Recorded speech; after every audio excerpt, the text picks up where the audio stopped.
बहुत समय पहले की बात है। चंदनपुर नाम का एक गांव था। उस गांव के किनारे एक नदी थी। उसी नदी के किनारे एक छोटी सी गुफा थी।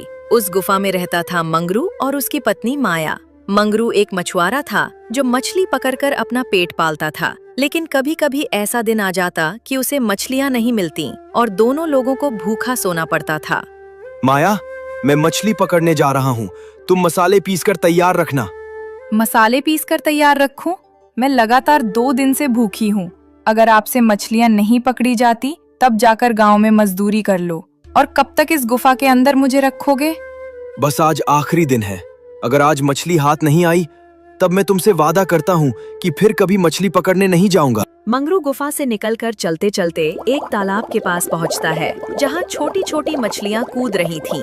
वो फैसला करता है कि वह सिर्फ 3 बार जाल फेंकेगा, लेकिन 2 बार जाल फेंकने पर भी एक भी मछली नहीं आती। तब मंगरू हताश होकर तालाब को देखता है। मैं अपनी पत्नी माया की कसम खाकर कहता हूँ, अगर इस बार एक भी मछली न फंसी तो इस तालाब का सारा पानी उलझ दूंगा। ये मेरा प्रण है। रुको मंगरू, ऐसा मत करो। मेरे तालाब में बहुत कम मछलियां बची हैं। अगर तुम पानी निकाल दोगे तो सब मर जाएंगी। तो बोल मैं क्या करूं? मैं एक मछुआरा हूं, मछली मारकर ही पेट पालता हूं। अगर तुम ऐसा बोलोगी तो मैं और मेरी पत्नी कैसे जिएंगे? मंगरू, जीने के लिए और भी रास्ते हैं। मैं कुछ समझा नहीं। तुम कहना क्या चाहती हो? हमें तो गांव में भी कोई काम पर नहीं रखेगा, क्योंकि गांव वालों ने मुझे पहले ही वहां से निकाल दिया है। अगर तुम मुझसे वादा करो कि आज के बाद कभी मछली नहीं पकड़ोगे, तो मैं तुम्हें एक ऐसा उपहार दूंगी जिससे तुम एक अच्छा घर और अच्छी जिंदगी जी सकोगे। अगर ऐसी बात है तो मैं वादा करता हूं कि आज के बाद कभी मछली नहीं पकड़ूंगा। पर वो क्या चीज है जो तुम मुझे देना चाहती हो? तुम दुकान खोलकर कुछ खाने के लिए बनाओ, जैसे कि छोले पूरी। मैं तुम्हें पैसे और एक गुप्त मसाला दूंगी। वो गुप्त मसाला डालते ही ऐसी महक उठेगी कि गांव के लोग खींचे चले आएंगे। फिर तुम उन पैसों से अपना एक अच्छा घर बना लेना। पर मुझे तो उतना अच्छा खाना बनाना नहीं आता, तब मैं कैसे बनाऊंगा? तुम बस मेरे मसाले की एक चुटकी डाल देना, सब कुछ अपने आप स्वादिष्ट और सही हो जाएगा। ठीक है, तो दो मुझे पैसे और जादू के मसाले। इतना सुनते ही मछली उसे जादू का मसाला और पैसे दे देती है। वो तुरंत मसाले और पैसे लेकर बाजार जाता है।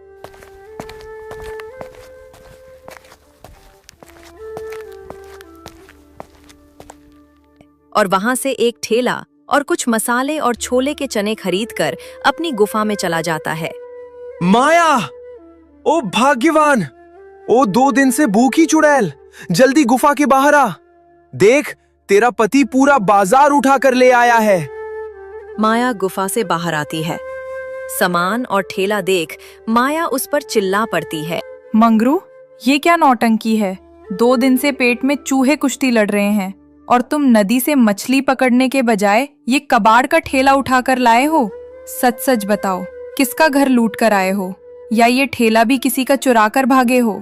अरे चोर होगी तुम्हारी नानी। ये असली पैसों का नया ठेला है। वो जो तालाब की रानी मछली थी ना, उसने मुझे ढेर सारे पैसे और एक गुप्त जादुई मसाला दिया है। उसने कहा है कि अब मछली मारना बंद करो और छोले पूरी का ठेला लगाओ। वाह वाह रे मेरे चंदनपुर के संजीव कपूर, ठेला खरीद लाए, छोले पूरी बनाएंगे। मती मारी गई है तुम्हारी। मंगरू, एक बात बताओ, ये ठेला इस भूतिया गुफा के पास क्या तुम्हारा बाप आकर खाएगा? अरे मेरे स्वर्गीय पिताजी को बीच में मत लाओ। उन्हें छोले पूरी पसंद भी नहीं थे। और तुम समझ नहीं रही हो, इस मसाले में वो दम है कि खुशबू सूंघकर लोग 7 समंदर पार से दौड़ेंगे।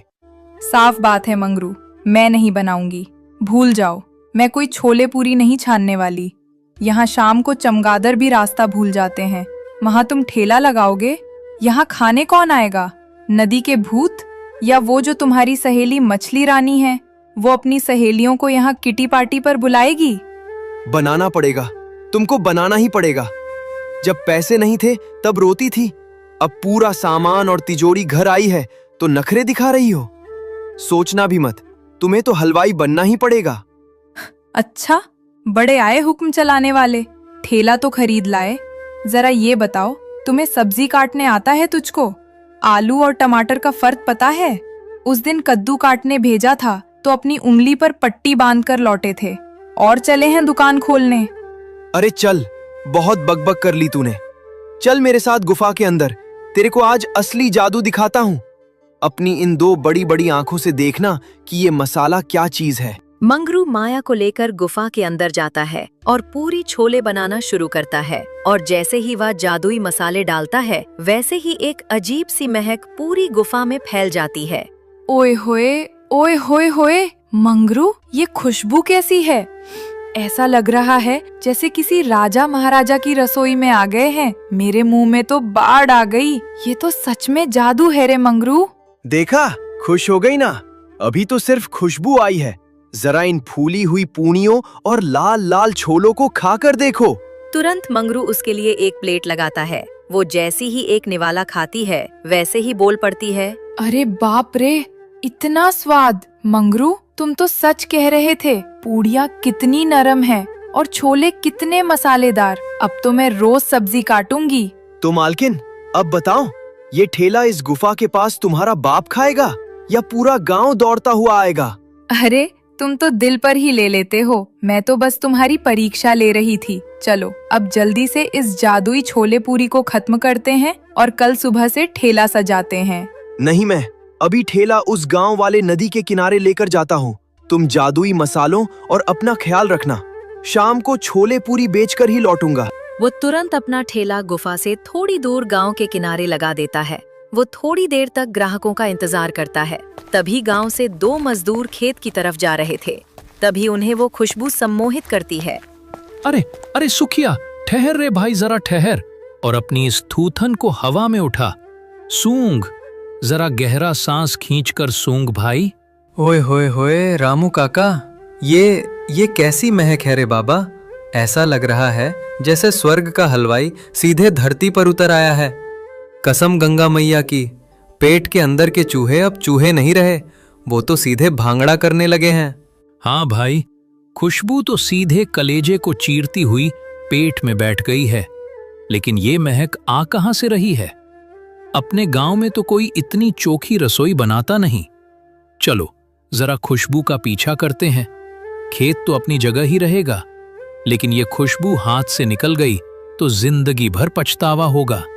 दोनों किसान सम्मोहित होकर खेतों का रास्ता छोड़ देते हैं और अपनी नाक के सहारे चलते चलते सीधे गांव के किनारे पहुंच जाते हैं, जहां मंगरू का ठेला खड़ा है। अरे मंगरू भाई, राम राम, ये क्या तमाशा है? तुमने यहाँ नदी के एकांत में ये खाने का ठेला क्यों खोल दिया? और सच सच बताओ, ये ऐसी जादुई खुशबू, ऐसी महक कहाँ से आ रही है? हम तो खेत जा रहे थे, लेकिन तुम्हारी इस कड़ाही ने हमारा रास्ता ही बदल दिया। राम राम काका, राम राम सुखिया भाई। बैठो बैठो, इस कबार की बेंच पर बैठो। अरे काका, आप लोगों का पूछना बिल्कुल सही है। बस आप सब बड़े बुजुर्गों का आशीर्वाद है और भगवान का प्यार है। कुछ थोड़े बहुत पैसे कहीं से इकट्ठे हो गए थे, तो सोचा कि अब मछली मारने का पाप कर्म छोड़ दूं और आप लोगों की सेवा में कोई साफ सुथरा काम शुरू करूं। इसीलिए ये छोटा सा छोले पूरी का ठेला खोल दिया। अरे मंगरू, काम तो तुमने ऐसा चुना है कि सीधे हमारी कमजोरी पर वार किया है। इस खुशबू ने हमारा पूरा सिस्टम हिला दिया है। पर ये बताओ, इस मसाले में तुमने ऐसा क्या डाला है कि 2 किलोमीटर दूर से हमारा पैर अपने आप यहाँ खींच लाया? बस भाई, ये तो शुद्ध मसालों का मेल है और हाथ की सफाई है। कहो तो एक एक प्लेट लगा दूं आप दोनों के लिए। गर्मा गर्म एकदम फूली फूली पूरियां और मसालेदार छोले। अरे सुखिया, उतावले मत हो भाई। खुशबू जितनी भारी है, डर है कि इसका दाम भी उतना ही भारी न हो। जेब में सिर्फ कुछ ही चिल्लर पड़े हैं। कहीं खाने के बाद मंगरू हमारी कुदाल ही गिरवी न रख ले। बात तो पते की कही काका। शहर के होटलों में तो खुशबू के नाम पर ही जेब काट लेते हैं। चलो पहले रेट पूछ लेते हैं। देखो मंगरू भाई, बात ऐसी है कि हम ठहरे गरीब किसान, रोज कुआं खोदते हैं, तब जाकर पानी पीते हैं। तुम्हारी छोले पूरी की खुशबू तो राजा महाराजाओं जैसी है। पर पहले रेट बता दो भाई, कितने का है एक प्लेट? अपनी औकात में होगा तभी हाथ लगाएंगे। अरे काका, आप भी कैसी बातें करते हैं? मैं कोई शहर का लुटेरा हलवाई थोड़ी हूं, आप ही के गांव का भाई हूं। दाम ऐसा है कि बच्चा भी अपनी गुल्लक से दे दे। बस 10 रुपए प्लेट है काका, सिर्फ 10 रुपए में 4 फूली हुई पूड़ियां और भरपेट छोले। क्या सिर्फ 10 रुपए प्लेट? अरे रामू काका, अब मत सोचो। 10 रुपए में तो आजकल सूखी रोटी भी नसीब नहीं होती, और यहाँ तो साक्षात अमृत मिल रहा है। ठीक है मंगरू भाई, तुम्हारी बात सुनकर दिल खुश हो गया। लगाओ, धड़ाधड़ 2 प्लेट लगाओ। पहले हम दोनों चेक करते हैं कि खुशबू जैसी है, स्वाद भी वैसा है, या सिर्फ हवा हवाई है। वो कड़क अंदाज में दोनों के सामने प्लेट रखता है। जैसे ही पहला निवाला मुंह में जाता है, दोनों की आंखें बंद हो जाती हैं और उनके चेहरों पर परम आनंद के भाव आ जाते हैं। मंगरू, ओ मंगरू भाई, मैं अपनी 70 साल की उम्र की कसम खाकर कहता हूँ, मैंने आज तक अपनी पूरी जिंदगी में ऐसा स्वाद कभी नहीं चखा। बड़े बड़े जमींदारों की शादियों में गया हूँ, पर ऐसा खाना, ऐसा दिव्य स्वाद कहीं नहीं मिला। तुमने तो सच में जादू कर दिया है। मंगरू भाई, तुमने यहाँ ठेला खोलकर बहुत बड़ा परोपकार किया है। हमारी आत्मा तृप्त हो गई। मंगरू भाई सुनो, अब हम खेत वेत नहीं जा रहे। आज का काम बंद। मैं अभी सीधे गांव जा रहा हूं और गांव के चौराहे पर खड़े होकर इस ठेले का और तुम्हारे इस जादुई स्वाद का ऐसा प्रचार करूंगा, ऐसा ढिंढोरा पीटूंगा कि पूरा चंदनपुर गांव यहां दौड़ता हुआ आएगा। तुम बस अपनी कड़ाही तैयार रखना, क्योंकि ग्राहकों की ऐसी बार आने वाली है कि संभाल नहीं पाओगे। हाँ मंगरू भैया, ये लो तुम्हारे 20 रुपए, और समझ लो कि आज से हम तुम्हारे पक्के गाहक हो गए। कल सुबह फिर मिलेंगे। हे भगवान, मेरी पहली बोहनी, मेरी पहली कमाई। आज मुझे किसी बेगुनाह मछली की जान भी नहीं लेनी पड़ी और सम्मान की रोटी के पैसे भी हाथ में आ गए। ऐसे ही वो रोज सुबह उठता, छोले पूरी तैयार कर ठेला वही लगा देता। धीरे धीरे समय बीता और फिर एक दिन उसी गांव का माखन लाल उसके ठेले पर आया। माखन लाल ठेले के पास थोड़ी देर चुपचाप खड़ा रहता है। वह अपनी तीखी नाक से हवा में उड़ती खुशबू को सूंघता है और मंगरू के हाथ की हर एक हरकत को ध्यान से देखता है। वह कुछ बोलता नहीं है। मंगरू उसे देखकर मुस्कुराता है, लेकिन माखन लाल बिना एक शब्द बोले मुड़ता है और मंगरू की गुफा के बाहर पहुँचता है। भाभी, अरे ओ भाभी जी, जरा जल्दी बाहर आओ भाभी जी, आफत आ गई है, जरा बाहर तो निकलो। माया तुरंत बाहर आती है। अरे कौन हो भाई तुम, और इस तरह शेर की तरह क्यों दहाड़ रहे हो? क्या बात है?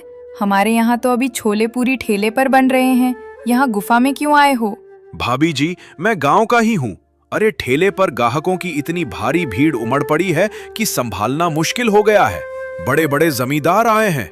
भैया ने, यानी हमारे मंगरू भैया ने, वो जादुई मसाला मंगाया है तुरंत। उन्हें बड़ी कड़ाही में और ज्यादा ग्रेवी बनानी है। मसाला खत्म हो गया है और ग्राहक हंगामा कर रहे हैं। भैया ने कहा है कि भाभी से कहो कि बिना 1 सेकंड गवाए वो मसाले की पुड़िया तुम्हें दे दें। जल्दी करो भाभी, वरना धंधा चौपट हो जाएगा। मसाला? लेकिन मंगरू तो सुबह पूरी पुड़िया साथ लेकर गए थे। क्या सच में ग्राहक बढ़ गए हैं? रुक भाई, तुम थोड़े अजीब लग रहे हो, पर ठीक है, धंधे का सवाल है। रुक, मैं अंदर से लेकर आती हूँ। माया गुफा के अंदर जाती है और उस जादुई मसाले की वो गुप्त पुड़िया जो बची हुई थी उठाकर लाती है और माखन लाल के हाथ में थमा देती है। शाम होते ही मंगरू ठेला बंद कर गुफाफा में आया। तभी माया बोल पड़ी।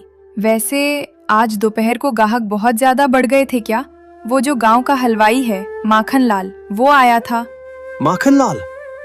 हाँ, वो दोपहर को थोड़ी देर मेरे ठेले के पास आकर चुपचाप खड़ा था, पर उसने मुझसे तो कोई बात नहीं की। वो यहाँ क्यों आया था? अरे वही तो, वो दौड़ता हुआ आया और बोला कि भैया ने वो जादुई मसाले मंगाए हैं, क्योंकि ठेले पर मसाला खत्म हो गया है और जबरदस्त ग्रेवी बनानी है। मुझे पहले तो थोड़ा शक हुआ, पर मैंने सोचा कि दुकान का नुकसान न हो, इसलिए मैंने वो बची हुई मसाले की पुड़िया उसे दे दी। क्या क्या कहा तूने? तूने माखन लाल को वो गुप्त मसाला दे दिया? माया, मैंने कोई मसाला नहीं मंगाया था। मेरे पास तो मेरी पुड़िया में पर्याप्त मसाला था। हे भगवान, ये मुझसे क्या अनर्थ हो गया? तुमने मसाला नहीं मंगाया था? तो वो माखनलाल झूठ बोल रहा था। ओहो, इतना सुनते ही मैं समझ गई कि हम दोनों बहुत बड़े उल्लू बन गए। वो कपटी हमारा सब कुछ लूट कर ले गया। सीख। तो मेरे प्यारे दोस्तों, मंगरू और माया की इस कहानी से हमें यह सीख मिलती है कि अपनी सफलता का राज और घर की गुप्त बातें कभी किसी बाहरी इंसान को नहीं बतानी चाहिए। कुछ चीजें हमेशा गुप्त रखनी ही भलाई है, क्योंकि दुनिया में माखनलाल जैसे मतलबी और कपटी लोगों की कमी नहीं है, जो आपकी एक लापरवाही का फायदा उठाकर आपका सब कुछ छीन सकते हैं।